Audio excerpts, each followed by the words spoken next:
Hey, what's good, everybody? We are back. This is the Fryar Place where the conversations are fire. I'm your host, Irving Fryar. Yeah, I'm trying to make sure we're live by looking on my phone, but for some reason, my phone keeps acting up.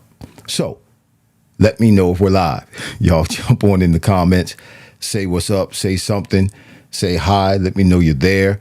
We have a great show online today, stored up for you. Oh, there it is. Yep, that's me right there. Turn it down. We're live. We're back in studio here at the Fryar Place. Hope you watched us last week. We had a great guest last week, Brandon Graham. That was an awesome show at the Cigar Code. We're going to keep doing our thing, y'all. Keep doing our thing, going to the next level, and bringing you great shows. As you always know, again, I see a bunch of people. Why do y'all do that? I see a bunch of people who are watching right now and you have not said hi. That's just rude. That's just rude. You don't come into someone's house. This is the Fryar Place. You don't come in somebody's house and don't say hi. Say hi. And I know it takes a second or two for me to see the comments from wherever you're typing them from, whether you're on Facebook watching us, whether you're on our YouTube channel watching the Fryar Place. Actually, right now, we're broadcasting on Roku, we're broadcasting on Apple TV, and we're broadcasting on Netstream TV, and we're broadcasting on Fire Stick. So we have made the move. Yeah, like the Jeffersons, we're moving on up. Hey, I see you, Marva Cook. There you go. Marva Cook said, hey, and you're watching on our YouTube channel. Great. Thank you. Somebody said hi. Anyway, I'll give you a chance to type in your comments, say hi while you're watching these commercials. We got to pay the bills. We'll be right back after this. Are you planning a special trip or a night out? Don't bother with the hassle of driving, parking, and traffic. Just call Ed's Smooth Transport. One-way or round trips available. We will take you there, and we will also pick you up. Enjoy a night on the town with Ed's Smooth Transport. Call us 609-471-2653 or 609-314-6619. Visit our website to take advantage of our monthly specials at www.smooftransport.com. Ed's Smooth Transport, where experience meets comfort. In Lancaster County, Pennsylvania, there's a slightly slower pace of living. That's also where you'll find the home of Stoltz Fish Structures, where quality, integrity, and world-class customer service are more than just a way to do business. It's a way of life. From our humble beginning over 40 years ago in a small building, to the modern 65,000 square foot facility of today, we've remained at the forefront of our industry. Everything from gazebos and sheds to garages and pergolas, and everything in between. All right, we're back. We got that first wave of bills paid. And we're going to introduce our guest for today. This sister has a phenomenal story. What's going on, Mama? I see you. My mother is in the house. Y'all better act right. Act like you know. Mom don't play. She's old school. I still got a few knots on my head from when I was a kid. So y'all better act like you got some sense when Mama's watching. But this sister has a great story. She's actually from this area. I didn't know that she was in the area. She actually had been a part of our church for a while. Great, phenomenal story. I asked her for a bio. She sent this to me last night. I'm going to read it to you. It's like 5 or 6 sentences, if you don't mind, before I introduce her, because I think this bio is beautiful. Her name is Nicole Primas, and she says this. She says, I'm a proud breast cancer survivor from New Jersey, celebrating 9 years of resilience and strength. That in and of itself is awesome. As a mother of 2 children, 2 grown children, an 18-year-old son who is a freshman in college and a 22-year-old daughter pursuing her master's degree. I cherish every moment spent with my family. My journey through cancer has shaped my perspective on life, inspiring me to advocate for awareness and support within the community. I am passionate about sharing my story to inspire others facing similar challenges and to highlight the importance of early detection and self-care. Oh my goodness. We're going to bring her in the house. Let me unmute her. Come on. Unmute. Unmute. Oh, I got to do that there. There it is. Here she's in the house, y'all. Y'all say hi to Nicole Primas. What's going on, Nicole? Hi, how are you? Yeah, that's actually a computer applauding, but they're applauding. We got a few people who have, I believe Marla Coke. Is that someone that you know that you sent Yeah, the that's a very link close, to? my childhood friend. Yeah. Oh, that's awesome. That's awesome. Ed Crawley is in the Hi, house. Like I said, my mom's in the house. Listen, Hi, Miss Fryer, Mama Fryer. Hi. you remember her? Yes, I do. I do. You are the sister of a former teammate of mine, Troy Vincent, the sister of his wife, right? No, cousin of his Oh, wife. cousin. Well, you look just like her. Anyway, you look just like y'all look like We're sisters, not family. cousins. Yeah, Family, you can family, tell. we all stick together. We're You can tell family. your family. Yeah, it's Yeah. I've seen you around a few times. Obviously, you were at the church for a little while, but it's great to hear your story. It's great to see you. Thanks for coming on today. I don't know where to start. You can. I mean, it's crazy from what you've been telling me about what you've had to endure, what you've been through, what you have overcome in the past. How many years has it been? 15, 20 years since I've seen you? How many years? About 15, yeah, about that. Yeah, About it's been a that. long time. Yeah, something like that. Yeah. It's been a minute. I'm 62, and we're not going to tell them how old you are. Vincent Capriati's in the house. Talk about your children first. You got a child in high school. You got a child. A child in college, and a child getting ready to graduate with their masters. How is that, and how were you able to keep them focused as a single parent? It's tough in this world today. Modern technology helps to keep our kids hypnotized and keep them off balance because they get information from all kinds of different places from all over the world. They have access to all kinds of craziness at their fingertips. But yet you, as a single mother, have been able to keep them focused to the point where one is about to graduate with her master's degree, and that's awesome. How were you able to do that? Well, basically, first through God, because I wouldn't be where I'm at now if it wasn't for Him. My children are they're very grounded. They're good kids. They actually are good kids. They don't give anyone a problem. Very mannerable and great kids. And they're smart. They're smart. And I think basically seeing me go through some of the challenges. I went through a divorce starting in 2009 to 2011, and it was kind of hard for them. I was a stay-home mom for about 6 years, 5.5, 6 years. Wow. So I tried to keep them grounded. Took them out. Basically had them in school and like private school, and basically helped them with homework. I was the soccer mom, you could say, taking them, Yeah. always there, Hmm. running, shaking, and moving. But they listen, and they're great kids. That's They great. are. You They're you great. They're great kids. you mentioned it. I'm going to bring it up just for a second because I've had the same thing. Divorce is divorce. I've been through a divorce as well. And you talked about the resilience or the kids hanging in there and getting through that, bearing the burden of that while that happened. Talk about divorce because people who are watching or who will watch either are experiencing that, have experienced that, maybe still dealing with the backlash or maybe unforgiveness, whatever. First of all, my opinion of divorce is this: nobody wins in divorce. Nobody. The only people that benefit from divorce are the attorneys because they get paid. Other than that, everybody's affected directly or indirectly, whether it's family or whether it's friends. But there you were, divorced, you got the kids, you're still taking them to school. I believe shortly thereafter you were diagnosed with cancer. But talk about that period of time, because I'm sure this will help somebody, and it's a part of your testimony. That period of time before you were diagnosed, but while you were going through that divorce and what was going on with you and the kids and how you were able to keep everything together.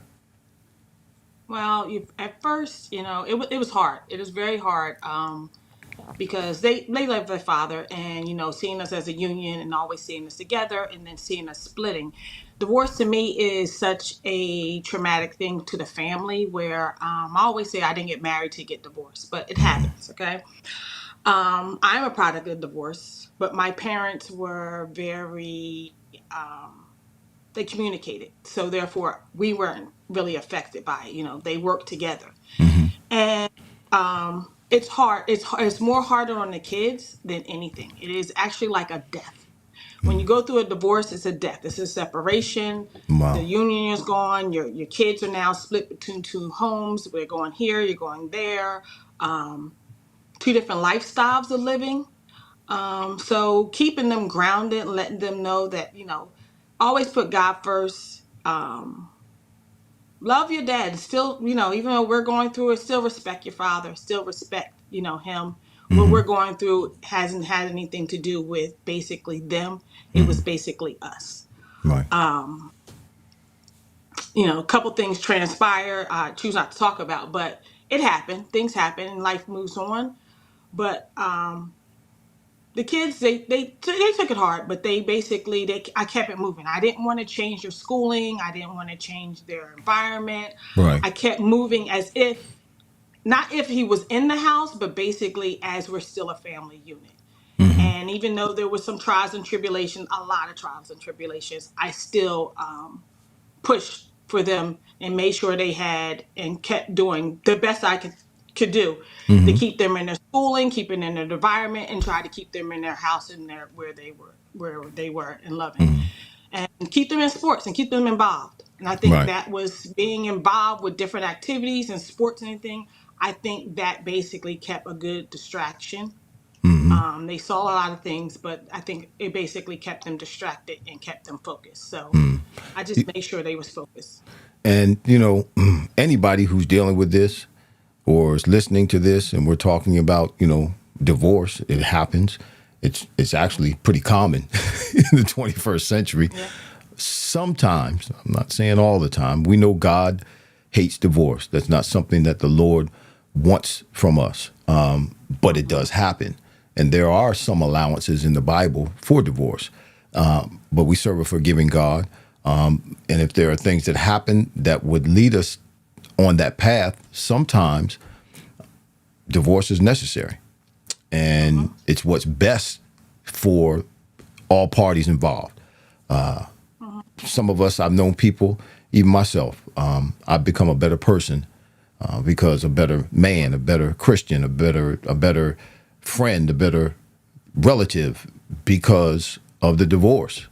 I've become a better Uh-huh. person. Not saying that, you know, that's what I wanted or that's what's necessary or we deserve it or anything like that. But we get better. When we have problems, we have pain, we have struggles, we're supposed to get better. And oftentimes Christians who go through situations like that come out on the other side better than they were before they went into it. So keep the Right. story going. I, I Go just ahead. basically say that, and one thing I do want to talk about is that I say that if I didn't go through the divorce, Hmm. right? So I felt like when you become a stay-home mom and when you stay with you give and you have kids, you forget about yourself. A lot of times you forget about yourself. You pour into your husband, you pour into your family, Hmm. you pour into your children, that Hmm. you forget a lot who you are, right? Hmm. So therefore it kind of a little bit weakens you a little bit. It doesn't, um, you don't basically you're not that person. I'm not getting up and getting dressed every day like I usually am. I'm not putting on the makeup. I'm not being who I am. So some things, gets a little thrown off because you're Right. moving and shaking all the time. Right. Okay. Yeah. So I say, I know God doesn't like divorce, but I feel that He put me through divorce. He let me go through the divorce because I got saved and sanctified and filled with the Holy Ghost just after while I was going to divorce. God was speaking to me so loud. I can't Hmm. even explain to you. Like it was just felt like this presence. Hmm. And He to make me stronger. Hmm. And I say that if I didn't go have that strength that He built up in me during the divorce, I would have never made it through cancer. Mm. So everything, as you already know, we've talked Yes. about, is already preordained, right? Like God's Man, yeah, already knows. preordained. So He's going Hmm. to put you through some things and some storms in order to get through it, right? Right. So that was my storm I had to get through that made it my strength. I had to build my strength back up and remember who I was and remember that my mom instilled in me and my father, because they took me to church and made sure I go to church every Sunday. Mm-hmm. If you don't put God first, don't put anybody, not even your husband, before God, Right. right? So sometimes he has to break you down and humble you, right? That's what I Mm-hmm. look at as my divorce, as breaking down, shaking, and being humble. I was a stay-home mom. I lived in 4,000 square foot home. I drove the latest cars. I wasn't driving latest cars, Gucci, Louis, whatever. I was always, yeah. But he had to strip me Mm-hmm. of everything and humble me to realize that, okay, it ain't about you. Mm-hmm. It ain't about you. It ain't about your husband. It's about this situation. You got to remember to put me back first in your life. I used to sing in the choir growing up in church. I stopped going to church, stopped going to the choir.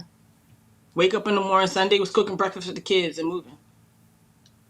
I had to relearn, I had to restructure everything. I had to Yeah. restructure and remember where my strength came from and where what I was brought up and raised up in.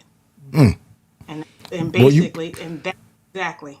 If I knew you were preaching, I'd put you up to preach when you was at the church. I didn't know you were a preacher. you Yeah, put you. you tried to get me to do the dance ministry, but I wouldn't. I was like, I'm not dancing. I Well, love to people, when you dance. So come to a church, if you're going to be at the church, you need to be involved in what's going on. that's You can't true. just, that's the True. assimilation of the church. We get people to come to the church, but it's hard to get people to stay in the church. That's true. And the way Right. you get them to stay in the church is you got to promote active activities or get them to be active, help them to understand the vision of the church and the importance of discipleship and get them active in the church. Make them feel like they have ownership. And when they do that, they will participate and they'll stay. They won't come in the front door and walk out the back door. Yeah, that's true. that's That's true. that's what we call it in ministry. We call it the back door. People come in the front door when they join. They walk out the back door when they leave. I But no, see so many. that is fantastic, and that's true. God will put you through whatever, a test, a trial, a challenge, an obstacle to build your strength and to get you to understand who he is even the more so that you can be ready for what's coming up, for the challenge that you have. Because like you said, if you weren't strong like you were, then you, in your opinion, you wouldn't have made it or been able to battle the cancer the way you did. Talk to us. Marva Cook is in the house. Billy Bell's in the house. Mom's in the house. Who's this? Jaden Turner. That's another one of your people. Is It's his Jaden one? cousin. That's your cousin? Dating cousin. Hello, Yep. cousin Jaden. She helped me Amber. a lot through cancer. She was my backbone. She really was. Awesome. She helped me a lot. Amber Foxworth. She's watching. My niece. Such a resilient woman inside and out. My beautiful auntie. Love you so much, she says. Okay, Ed Crawley and Vincent Capriati. All right, y'all keep listening because, oh, wait a minute. No. I see okay, Jeff Quinn. All right, Billy Bell. I see there's like almost 50 people watching right now, which is crazy. And only a few of you have acknowledged who you are. So listen, if you're watching right now and you have yet to make a comment in the chat, throw your name in the chat, say hi, give us a wave, put up the prayer hands like Jeff Quinn did, but say something. Hey, my friend, that's Ralph C. That's your friend, right? Or is that my friend? That's I your don't know. friend. Yes. He's our friend. So you're going through the divorce. You got the kids. You're going back and forth. You don't have a place to live. We were still in the house You're while I was still going now? through the divorce. Still in the Okay. house until from 2009 to 2011. We Okay. went through this back and forth battle, battle of the courts with the lawyers. Right. Um, Went there, got divorced actually official in 2011. So Okay. 2011, it was a court battle for custody. Be honest. You told me to Okay. be honest. Court Okay. battle for custody. Okay. I'm a good mom. I am a good mother. That's I why love you my got the children. kids. That's why you got the kids. Right. Okay. Right. So I was a good mother. So for, I'm going to say 9 years straight, from 2011, yeah, 9 years straight, I was in and out of court battling for custody, right? 9 years. So 9 years. Wow. So it's okay. It's New part of Jersey, my testimony. this is in New Jersey, right? This is New Jersey Yeah. courts, right? New New Jersey Jersey. courts are ridiculous. New Jersey courts. Trust me, It's I know. crazy. I don't even know how I got there, but okay. So I was in the house. Apparently, I was in the house. The house was up for sale from the time from 2010 until 2000 February 2015. Wow. I get a notice that I'm going to court, and the courts gave him power of attorney of the house. I was on the mortgage, not on the mortgage, but it was on the deed of the home. He still was paying it. I had to take the original court balance that he was to pay the mortgage. I was to pay the utilities. I was off and on for work because I was in the mortgage industry. So therefore, the highs and lows of the mortgages industry. So we were there, and then probably like, I think it was like April or February, March. I think it was like February or March, like March. March, I got a notification that I was to go to court, and he got power of attorney of the house. Sold the house. Had 30 days to get out, pack our stuff, and be out by May, the 1st of June, or in May, by May, the end of May. So that happened. So I'm scrambling like, oh God, where am I going? I'm stressed out. I met a job because I was, like I said to you, my jobs were up and down. I had to find a job, find a job, find a job. So found a job, this job was there for almost a year. And going back and forth to court, having to take off. Came June, they laid me off. So I'm packing up his house that I spent about 2006 to 2015. Is that like 7 years in the house or whatever? 6 years in the house? 9 years. And I mean, yeah, It's I can't 9 do years. math right now. 9 years. I got it. Yeah. Yeah, I don't do math in Okay. public either. Yeah, okay. So anyway, I'm in the house and basically had to pack up, move out this house, and don't know where I'm going. So Wow. as I said, okay, well, I couldn't find anywhere to stay at the time, so I said I'm gonna move in with my aunt. So I move in with my aunt, and a week later, I get laid off from my job. I am stressed out. Like I was gonna almost say, like, so let me. What are you thinking at that point? What's going through your mind? I mean, you haven't even yet been diagnosed with the big battle, but now I'm you're stressed out, crying. yeah. Like, what am I gonna do? Family. Now the kids, it's a school town. Now the schools are Right. still in, so I was like, okay, I gotta find a house where to stay by, come September. Okay, I'm moving with that was the game plan. Moving with her for a little bit. She lives in Ewan Township. I was in Hainesport, so it's like 30 minute. It's almost like a 30-minute drive. So I'm moving with her. So I said, okay, it's the end of the school year. I go out to dinner one night with my girlfriends. This is June, like June 15th or something. I come back, and all of a sudden, come back from dinner. I come in. It's like 9 o'clock at night. I feel this itch. A itch I've never felt before. It's like I couldn't even get to on my right side of my left side of my breast. I was like, oh my gosh, what is this? And I felt a lump. Then I said to my aunt, I goes, hey, feel this lump. She goes, oh, it's probably one on the other side. We check the other side. Check the other side, nothing there. I then turn around. Your mom and, thinks you got matching lumps. it's my aunt. She thinks it's Oh, like your I aunt? have dense. So Yeah, basically, matching. mostly black women have dense breasts, which are very lumpy breasts. So she thought it was just like some lump. But then I let her Okay. feel it, and she was like, "Oh wow, it's really thick." Oh, She's okay. like, "You may need to call doctors tomorrow." It's like, "All right, so I'm gonna call doctors tomorrow." Call the doctors. Happened to go over to doctors. I've been going to the same doctors, Dr. Freeman, since I was 9 years old. So I love him. He takes me every time I go in. So I go to doctors. He goes, "Oh, this feels odd. I'm gonna send you over. You're 40. I was 43 at the time." He goes, "It's not time for you to have a mammogram yet." Back then, of 2015, you wasn't able to have a mammogram until you was 45. Right. And as far So as the insurance 43, is concerned, yeah. As far as the insurance companies are insurance concerned, concern, correct. yeah. So I then turn around and I go. He sends me over to St. Mary's Hospital. I go to St. Mary's. We go get an ultrasound. I'm nervous. I'm going to get a mammogram. She goes, oh, it's just probably just a cyst. You're probably fine. Then I go get a, they told me to do an ultrasound. So in the meantime, my aunt calls me. She's like, oh, I'm across the street. I'm getting my car done. You want me to come over? I was like, yeah, because I have Miles with me. It's summertime. So I'm like, yeah, I got Miles with me. So, I think my daughter was stayed home or she was at a girlfriend's house or something. So she's like, yeah, okay. So she comes over and then she's sitting in the waiting room while I go get the ultrasound done. And she's sitting with Miles, my son. My son's name is Miles anyway. And so when she sits there, the technician is doing the ultrasound and she goes, Wow. and I go, what? She's not supposed to She do says, that. She's no, not she's supposed not to do supposed to that. do that. She's not supposed to No, do no. that.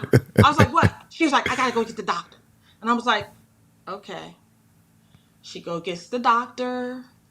The doctor comes back in. He looks at the ultrasound and he says, I have something to tell you. I said, wait, hold up. My aunt is in the room. Let me go get her before you tell me anything. So I call her back. I call my aunt. She comes in the room and she holds my hand. He says, it's a 3 centimeter mass. I'm going to send you over to the doctors to get a biopsy. I said, hey, I just got laid off from my job. I have to the end of the month to get something done. Now, this is like the 15th of the month. It is hard to get into a breast surgeon, like by the next day. All this happened on like a Friday. By Tuesday, I talked to my sister. My sister had just had, she had a lump and she had a benign cyst. She's like, I went to this great surgeon. You should try them. I said, okay. Call her, Amanda Woodworth. I love Amanda her to Woodworth. Yeah. pieces. You said that's Amanda your Woodworth. doctor. She's That's a my breast doctor. That's my surgical girl. oncology specialist. I love her. So she was like, sure, come on in. Dr. Woodworth was probably like in her 30s at the time. I walk in, she's like this young girl looking like she's in high school. Beautiful, tall, look like she should be playing ball somewhere, basketball somewhere. Beautiful, just gorgeous, inside and out. She takes me back in the room. I go Tuesday, so basically I go there on Tuesday. She takes me back in the room. She says, listen. She starts a biopsy. She says, I'm going to tell you. I can tell by the way I'm pulling it, the cells are moving, and when you're doing this biopsy, that is positive. But I'm gonna let you know you're not through this. You're not going through this by yourself. I got you. When do you hear a doctor with that type of bedside manner come and say, I got you? And from that point on, she had me. She basically took me through everything to the point where I found out I was HER2 positive, which is a hormonal cancer, which is kind of aggressive. It is aggressive. So HER2 is hormone, is aggressive. So she tells me, she goes, why you're young? What is going on with you that this mass is just all of a sudden, I just went like in January. It was like January. I had just went to the my OBGYN, did a check and nothing was there. From January to June, a 3 centimeter mass forms. I told her about what happened with me going through the divorce, what I was dealing with, as far as getting, being removed from the home, and we had to move in with my aunt, and then losing my job. She tells me, yeah, you're stressed. Stress, people, will cause cancer. Really? Stress will cause the Really? cancer. She said your Wow. body, she tells me that your body is like, basically your body has good cells and bad cells. Everybody has cancer cells in their body, right? Your good cells are there to fight off the cancer, right? But when you're Right. stressed out, the good cells goes to fight off the stress. Distress, yeah. And it allows the cancer cells to start accumulating. So from Wow. January to June, I was that stressed out. Wow. Didn't know what to do. So take So us, here I am. yeah, take us back to, well, you're there. What I've gone through challenges in my life, and you have to create or develop a certain mindset. Teresa Gardner's in the house. Ashley Nicole is in the house. Crystal, I don't know how to say that last name. Ellerby, is that how you say that? Crystal Ellerby, Yeah. is that right? Well, I got that right. I usually jack up names. Brittany Robinson is in the house. Ann Horn is in the house. Eric Foxworth, Hi, yep. Kia my Brooks is brother. in the house. Nicole My cousin. McClendon is in the house. Candy Gripper is in the house. Shout out to you, Candy. Ralph C is in the house. Well, we got a whole host of folk watching right now. You got a fan club. What's going on here? You got a I love fan those are club. my people that's been having my back. I love them. My aunt Ann, my brother, my nieces, my That's cousins, awesome. they all been there for me. They're That's all been awesome. there helping. Listen, some of you are watching on Facebook. Most of you are watching on YouTube at the Fireplace. Great. Those of you who are watching, Ed, you come on here every week and you come on Facebook. Go over to YouTube and subscribe to the Fireplace, please. So I'm asking this question for people who are watching or those who will watch this podcast, this show. What did you do to help yourself develop the mindset that you needed to, particularly at the beginning of this journey with this battle against breast cancer? What did you do to keep from losing your mind? What did you do to keep yourself from falling apart? If it was not for, I'm gonna be honest. If it wasn't for, it was my girl, one of my girlfriend Helen. I don't know how Helen found out. I told one person, and one person told that person, and then Helen finds out. Helen puts me in contact with Trey Burgess. Trey Burgess is a girlfriend of mine who went through breast cancer. So Helen is a part of a group called Divas. That's Jadine, Helen. Oh gosh, Adrian King, Nikki Hines, McClendon. There's other involved. Kim Ward. It's a lot of women's group, and they basically came around and like basically helped me. Right. So Trey came and helped me, and she was just like, listen, it's okay, I've had it, I've gone through this. So it felt like my mindset came in of saying, okay, I got cancer doesn't have me because of these people. I had a girlfriend from high school who was currently battling brain cancer at the same time and helping me. So it was them and family and people close to me saying to me, my cousins, Heather, Glenn, my girlfriends, Teresa, Trini, all of them, my Tira, Keisha, all of my family and friends. Cousin Rhonda, I don't know what I would have did without her. And Kia, and it's a whole bunch of them, and Tarshay, and Keisha. If it wasn't for them, I don't know what I was doing. They was like, it's okay, cousin, it's okay. So they helped me get a mindset of saying, you got this. As long as you have this backbone, you have this. And it's basically me having a mindset saying, okay, I got cancer. I'm going to beat this. Everything, biblically, as you know, starts in the mind. Right. If I start thinking negative thoughts going to come through. My girlfriend, Ray, I ain't have a dime really to pay. I had to go through Cobra. Okay. It was $580 a month. She Cobra is secretly, expensive. Cobra is expensive. Ray Reynolds Fussell. Love her. She's like my sister. Grew up. She was my neighbor. One of my best friends. She lives in Georgia. Her husband's a doctor. They secretly sent me money every month to help pay towards my bill. Wow. Told my sister, don't tell me. I'm just telling you, This- like God, like people, yeah. God just surrounded people, just Right. basically kept surrounding people around me Awesome. to Awesome. help me with this fight. Awesome. Just help me. Just like just everyone. And just when I saw that and just saw how loved, I didn't realize how much love how much love people were giving me. It was just basically it was awesome, phenomenal. It just helped me mentally get through that. Chemo was hard. I was going to say, so now you found out, now you made the decision, you got to get chemo. How long was the battle? How long's been was your battle with cancer? Um, I started in 2015. I was cancer free by January 2016. So I had to do chemo. I had to do 6 chemo treatments. Mm-hmm. So, first battle chemo wasn't that bad. Not bad. Second battle chemo, not good at all. What? I What? had Okay.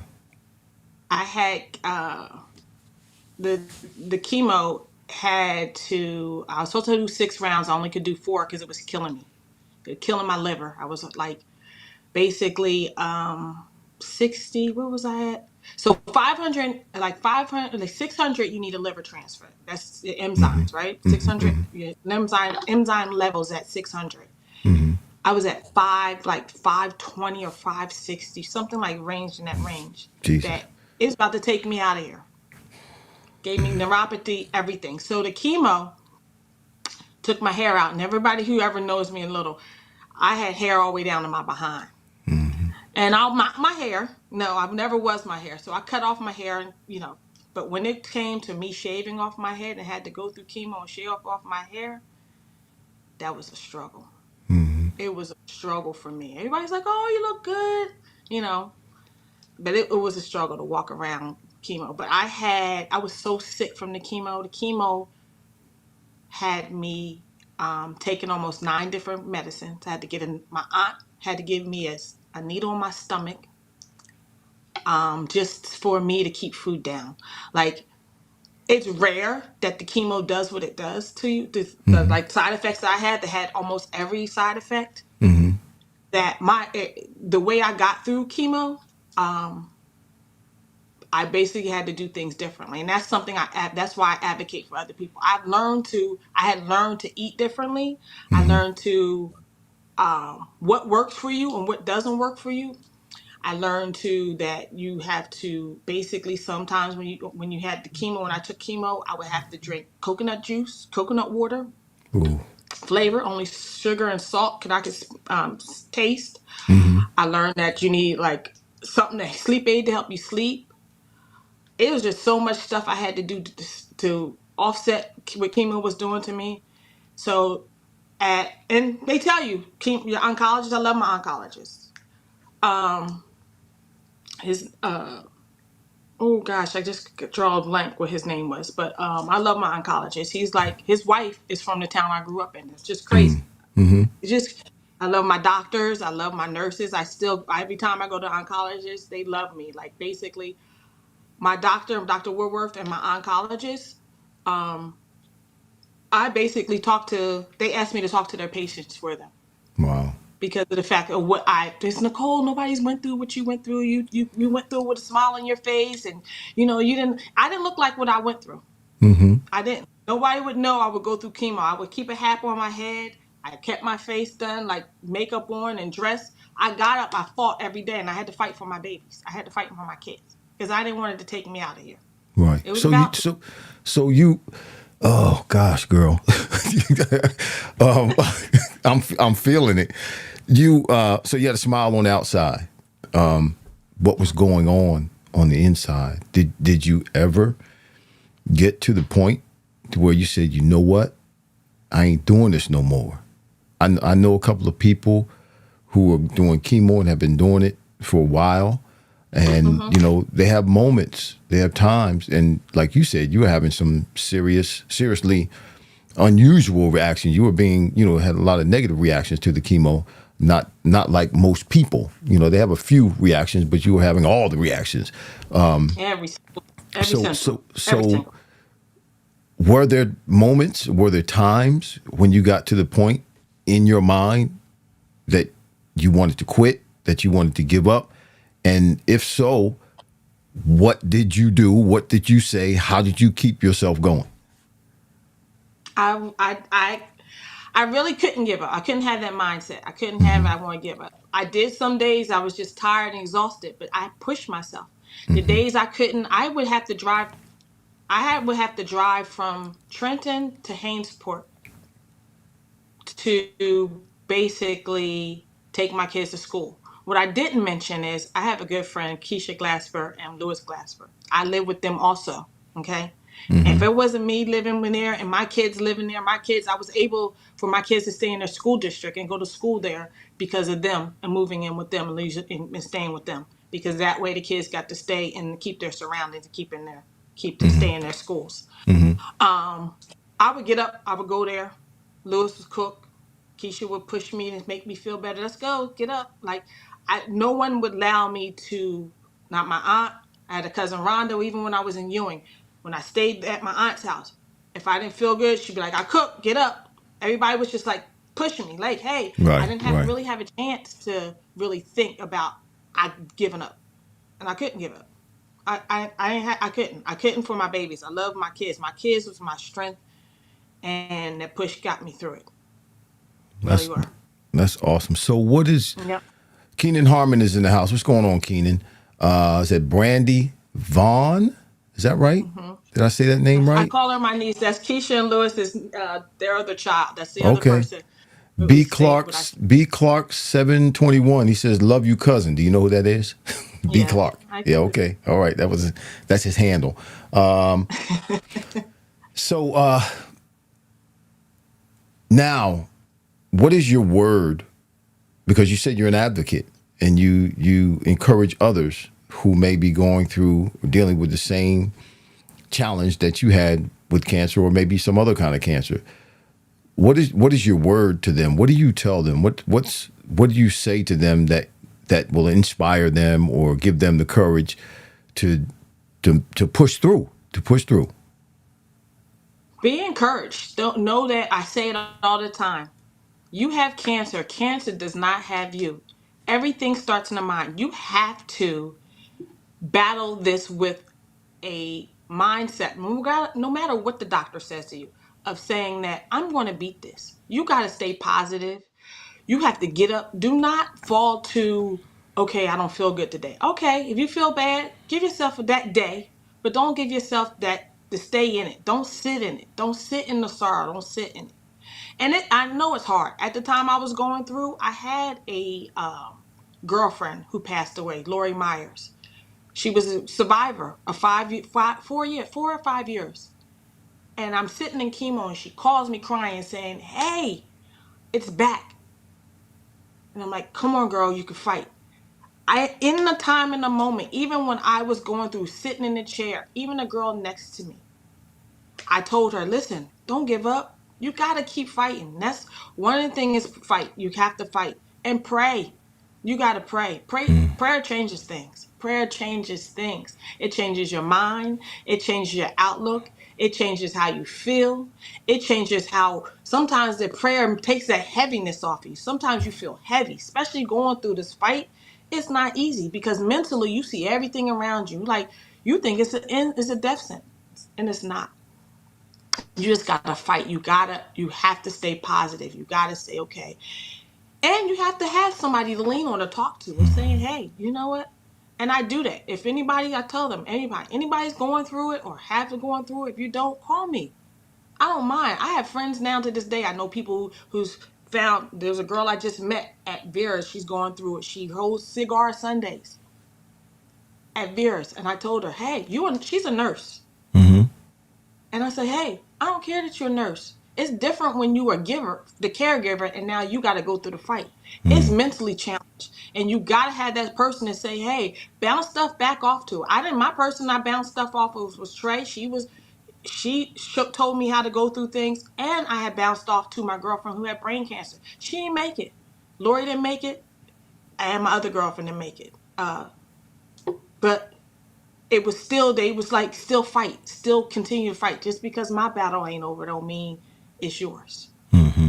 Mm-hmm. So you gotta stay. You just gotta stay encouraged. You gotta keep fighting.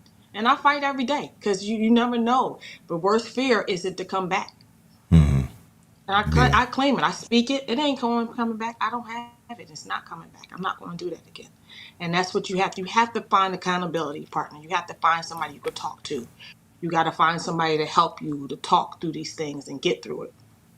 Even if it's a counselor, it doesn't matter. Or a person who's gone through it. Anybody you Right. can lean on. And I I, had I, several people to lean on. Thank God. I saw a post that you put out on Instagram. It told the story. I guess you had taken pictures through the whole thing, even going back, I guess, to the divorce. I saw a picture where you didn't have any hair, and you just told the story. And now you're cancer free. How long have you been cancer free? 9 years. 10 years next year. 10 years is your 10-year mark. It means you're out the woods. Out the So from woods. the time you're diagnosed to 10 years, you are basically fighting. And every year, was 6 months, you go to oncology until he tells you don't come to, you don't have to come for another year. So last year, he was like, you don't have to come to next year for a whole year. I was like, really? Good. I said, but aren't you going to miss me? He was like, oh, Nicole, like my doc, they'd be like, oh, Nicole, come visit. Oh, Nicole, like, yeah. I even go see my oncologist in California. I mean, my breast surgeon in California. I went all the way to Wow. California last year. 2 years, yeah. Was it 2 years ago? Hmm. And I said, I got to see you, girl. She was like, okay. Love her. She calls me her poster child.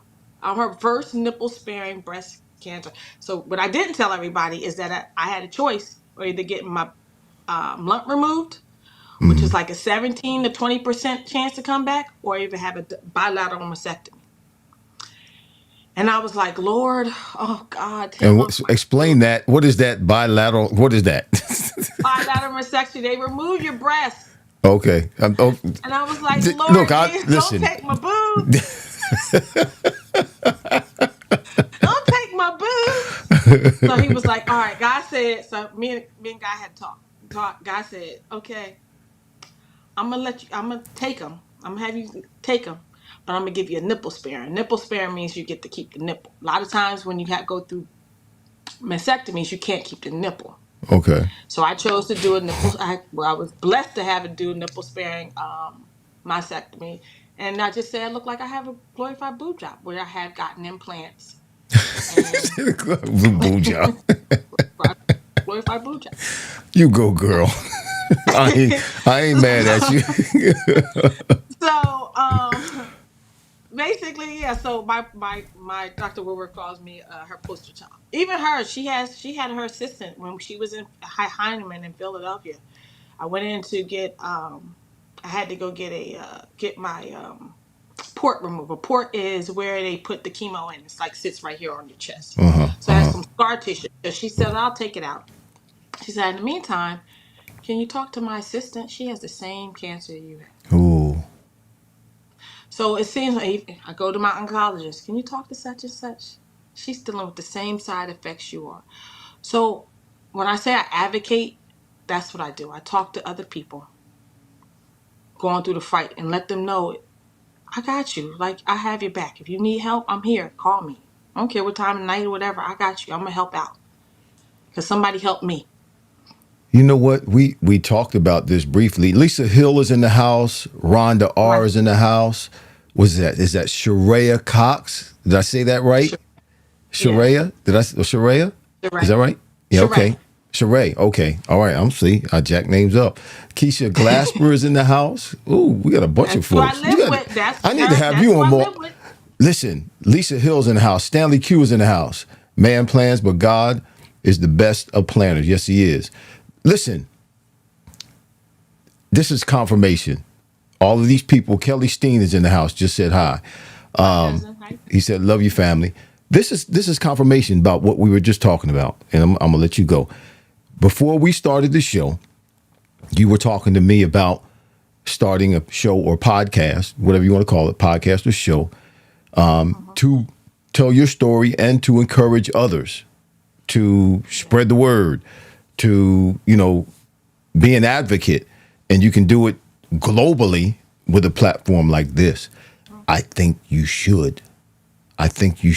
Matter of fact, you ought to, because your words are very positive. You're an example. I mean, it doesn't get much harder than what you've been through. I can't even imagine someone going through it that extensively, more extensively than you did. And you've been positive all the way. You've even had your doctor have you talk to other people in the office while they're there because they've been diagnosed, because they saw how you handled it. But I think if you're on a platform like this and you're doing it on a weekly basis, oh my gosh, how many people you'll be able to touch how many people you'll be able to encourage, how many people who might be at the end of the rope ready to give up, and they'll tune in, or by accident they'll tune in and they'll hear your words, and that might be just what they need to keep them going at that moment. I think you need to do that. Okay. And it should be called Nicole Knows, the breast cancer survivor. Okay. That's the show. Nicole Knows. There it is. Okay. I said it There from it my is. lips You to said your ears. Yes, it is. Confirmation. I'm playing Nicole it. Knows. Touching and agreeing with you. Touch and agree. Reggie Dupree is in the house.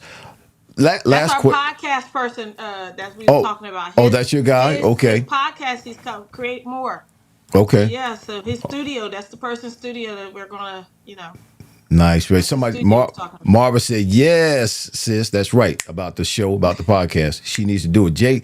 Dean Turner, and I touch and agree, Pastor. Thank you very much. She has an anointing. Yes, she does. And obviously no testimony. And she has a tremendous, Nicole, you have a tremendous testimony. Wow, nice, Marva said. Yeah, this is something you should be doing. I want to ask you this question because I have it written down. So in this journey, in this challenge, this whole battle, the divorce, uncertainties at times, at times God was speaking clearly. At other times, it was just a storm. What part of this journey thus far has been the hardest part of the journey for you? Starting over. I was going to say the battle with breast cancer in your story, it just didn't seem like that was the hard. I know it was long and it took a while. You've been battling this thing and doing this thing for years, but it doesn't seem like that was the hardest part of the journey for you. Starting over and learning to protect my peace.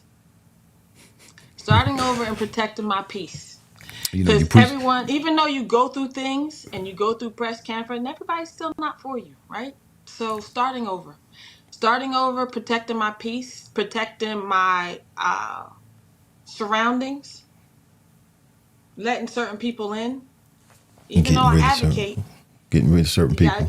Sometimes you gotta get rid of some baggage, right? You gotta get rid of some things. You gotta throw it away. And everybody don't deserve you. Everybody don't deserve your time or your energy. Okay. So that part, that was one of the hardest things because I'm a friendly person. I make friends with anywhere and everybody. My friends call me Barney. The rest of Trinity, that's their nickname. Barney. I make friends. I talk to everybody I know. And if I believe in something, know it, I'm gonna speak it. I'm gonna tell it. I'm gonna spread the word. Right. My girlfriend Keisha, she sells jewelry with touch-tone jewelry. So she always tells me, you know a lot of people. You need to sell this. You need to push it. It is. I do know a lot of people, but a lot of people I learned to, like I said, protect my peace, protect who's around me. Only put certain things and certain people around me. So that was a hard thing. Learning to not let everybody in closely. Know the difference between a friend and an associate. Whew. I called everybody my friend. Everybody wasn't. Listen, you're preaching to the choir because 9 years ago, I had to start all over again. And that was the hardest thing that ever happened to me in my life. Divorce, prison, it all happened at the same time. I lost everything at the same time and had to start all over again. And that was the hardest part. But again, like you said, I am who I am, and I'm a better me now because of it. I'm a better me. Right? Well, that's why you're a better you, because you made it through that part. You made it through the emotions and the actual separation with people, and having to change your mentality and change your surroundings and change the people and put your guard up and watch this and watch it.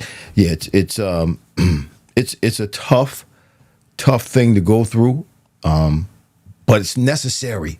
It's necessary for us to get to where God wants us to be. And when I say to where God wants us to be, I'm not talking about a place geographically. I'm talking about a place spiritually where he wants us to be. And that's developed and growing and maturing. That's always God's number one concern with our lives. Bronte Montgomery, you know who that is? No, that's okay. Rhonda R is in the house. They said you should go ahead and do this podcast. So, so listen, Nicole, thank you so much for being with me today. Listen, you got to hit me back. Anything that I can do to help you with the podcast, I'm going to do it. You just shout. Appreciate you. Just shout. I want to be one of those positive lights in your life. All right. I've got a chance to see you years ago. Lost contact because you left the church. But I had to move. I understand. I'm not. No condemnation. There's no condemnation. No judgment. No judgment here. But good to reconnect with you. Good to reconnect with you. And listen, as you grow, I'm going to have you back on my show again because you're getting ready to blow up. You're getting ready to blow up, and you're going to help a lot of people. A lot of people. I haven't seen any podcasts that air that are out just to encourage people to speak about this kind of subject, this kind of space in life. And there are a lot of people who are dealing with females with breast cancer. There are a lot of men that you probably can help who are dealing with some type of cancer, prostate cancer, or some other kind of cancer. So men get breast cancer too. Oh, well, they do, but isn't it different? It's not. It's not as much as a woman. Right. They do, sorry, not to cut you off, but men, breast cancer and prostate cancer run hand in hand. So if in your family, if there's males in your family who have prostate cancer, 9 times out of 10, somebody's in the family is going to have breast cancer. Okay. So, and also, before we get off, you talk about, you advocate about people going and getting checkups, making sure, so if there is something going on, there's an early diagnosis, which in most cases, when they catch it early, it's not really a big problem. So for women, how often should they go and get the checkups? Your gynecologist tells you to come at least once a year, but you should check your breasts monthly for any lumps. Mostly African American, Asian women have dense breasts, which means they are basically lumps that are in your breasts. If you feel any abnormal lumps or anything like that, you should get that checked out right away. Do your self-diagnose examination in the showers. When you're laying down in the bed, put your hands up behind your head like this, and you just want to feel up in here. You just want to feel, just see if there's anything outside that's not normal. You just have to keep getting tested. You have to go get your mammograms. It's very important. Before now, I believe now you can start getting your mammograms at like 40. It's no longer 45. So the early detection is key. Very key. So breast cancer is not a death sentence. Not at all. Not any longer. You just have to be aware. Like I told you, I had several people. My girlfriend Stephanie, she's still here. My girlfriend Adria was fighting with me. My kid's godmother, she's not here with us anymore. My girlfriend Trey, she's still here. She's fighting with me. My girlfriend Nicole Hannigan, she's still here.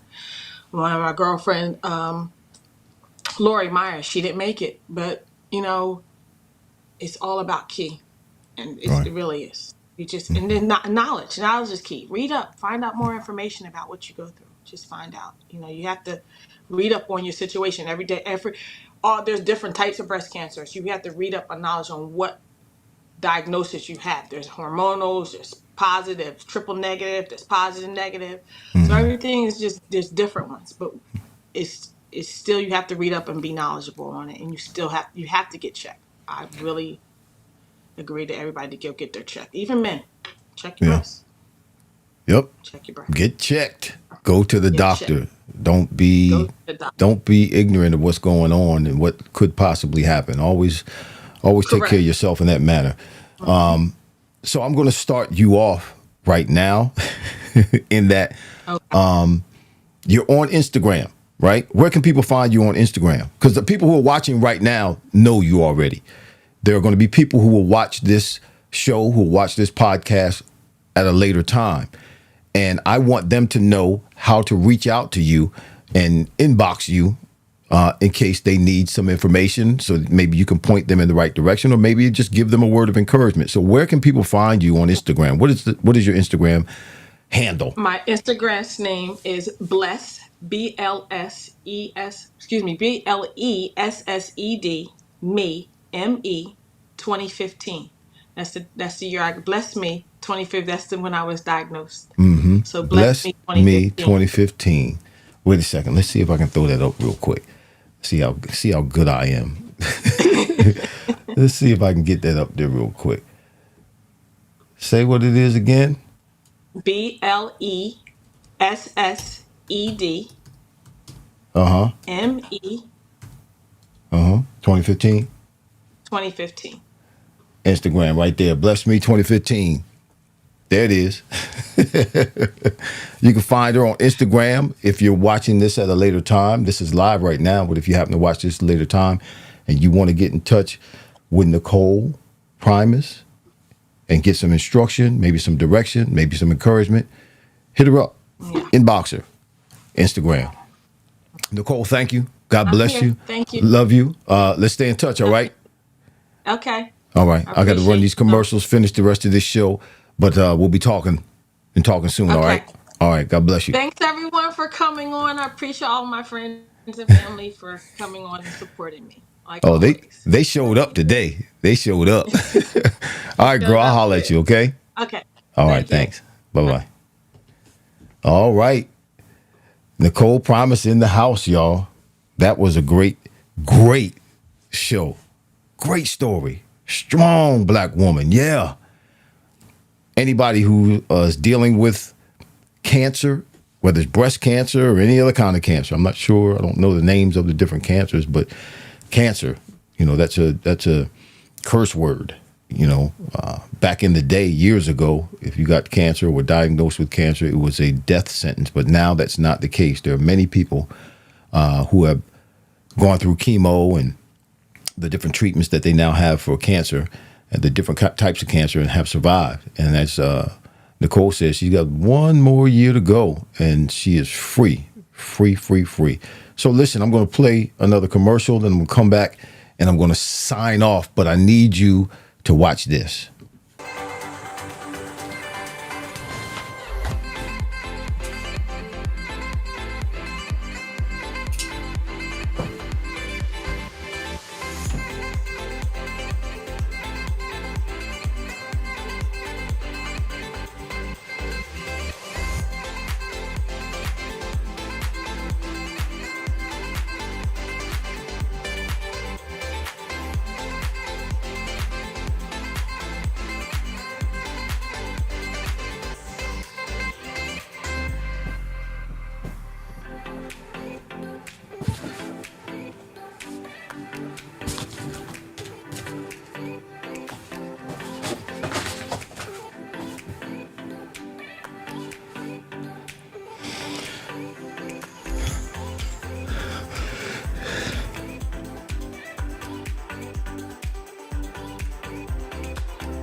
All right, we're back in the house. Stouffer Structures. Stouffer Structures is a 49-year-old family business. Stouffer Structures is a storage shed and garage company located in the heart of the Amish country. Yeah, they ship structures nationwide. You can check them out on mysheds.com. They strive to be the undisputed choice of modular garages, sheds, and outdoor living products in the United States while furthering the kingdom of God. Stouffer Structures is known for their fast delivery, great quality, and great client service. So if you're looking for a garage or a shed or any kind of outdoor living product, Stouffer Structures is the way to go. You can check them out on mysheds.com. And if you mention the Fryar Place, that's right, you get 10% off any purchase. Stouffer Structures. Check them out, mysheds.com. Listen, we're getting ready to get up out of here. Sheree Cox, I just want to say what's going on to you. Shout out to you. Oh, gosh, what did I do? Okay, I hit the wrong button. Marva Coke, Lisa Hill, Rhonda R. Stanley Q, shout out to you. B. Clark 721, Mel Furrow, I believe that's how you say your name. Forgive me because I messed names up. That's Mel. I'm sorry, Mel Furrow. I believe that's how you say your name. I'm sorry if I jacked it up, but thank you. Shout out to you. La 120. I said Lisa Hill, Lori Sharp, Ed Crawley in the house. Shout out Crystal L. Lerbe. I'm sorry. I said it right the first time. Ellerby. That's how you say it. Ellerby. Yeah. Keisha, I'm sorry. Charge it to my head, not my heart. Shout out to you. Thank you so much for being with us today. Listen, those of you who are watching, subscribe to the Fryar Place. Yes, I see you are on our channel. Please hit the subscribe button, hit the notifications button. We're on every week. Love to have you back next week and joining us, watching and listening to our next guest. Rhonda R. is in the house. Bronte Montgomery is in the house. I said Billy Bell, Nicole McClendon, Stanley Q. Who else? Jaden Turner in the house. Shout out to you. Reggie Dupree. Shout out to you. Lisa Hill. Shout out. Kelly Steen. Who else? Keenan Harmon. Good to see you, brother. I said Billy Bell. Brandy Vaughn. B. Clark. I said B. Clark. Ed Crawley, Reggie Dupree, Ashley Nicole, Crystal Ellerby. I said that. I said it right. Teresa Gardner. What's going on, Teresa? Brittany Robinson, Ann Horn, Eric Foxworth, Kia Brooks. Shout out to you. Candy Gripper, Ralph C., Jeff Quinn. My mother's in the house, Jaden Turner. Amber Foxworth, Vinny Capriati, shout out, brother. And I believe I covered everybody. That's it, y'all. Listen, we'll be back next week. Same time, same place, same purpose. Lord willing, the creek don't rise. We'll be back next week right here at the Fryar Place where the conversations are fire. Today was a great guest. Yes, Nicole Primas, breast cancer survivor. Strong woman. If you're not encouraged by today's show, I don't know what's going on with you. But y'all, be encouraged. Be kind to people. Be kind to yourself. Because you reap what you sow. We'll be back next week. Same time, same purpose, with another great guest. God bless you. Peace.